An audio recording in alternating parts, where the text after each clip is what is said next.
Good morning. I'm going to talk to you this morning about the time that Israel were captured by the Romans and were taken back to Rome. I've talked about it before to you, but it's been quite some time ago. I think you'd be interested in.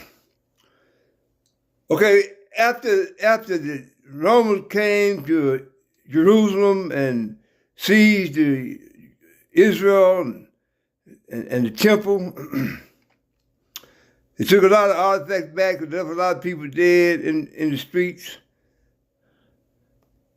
And it took a lot of the people back to Rome with them.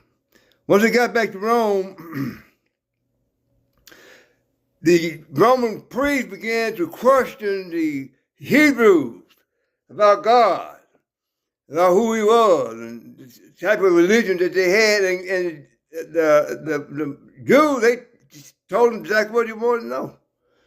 I mean, the Muslims talked about God and gave God praises and told them how much God, how powerful he is, how much he do for them every day. And they showed them they had a lot of love for God, they feared God, and had a lot of respect for God. The priests, Roman priests, they liked everything that the Jews and the Hebrews and Muslims were telling them, but then the Hebrew finally told them that they couldn't see God.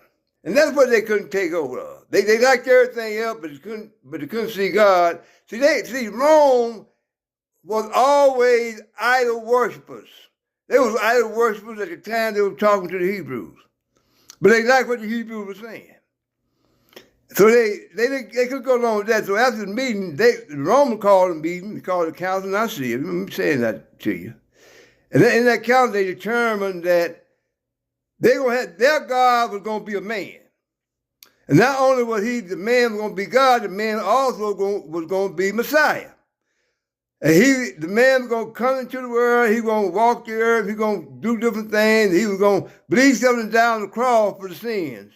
Now, if you stop and think about that, that's the idol worshipers way. That's what they do. That's the way they serve God.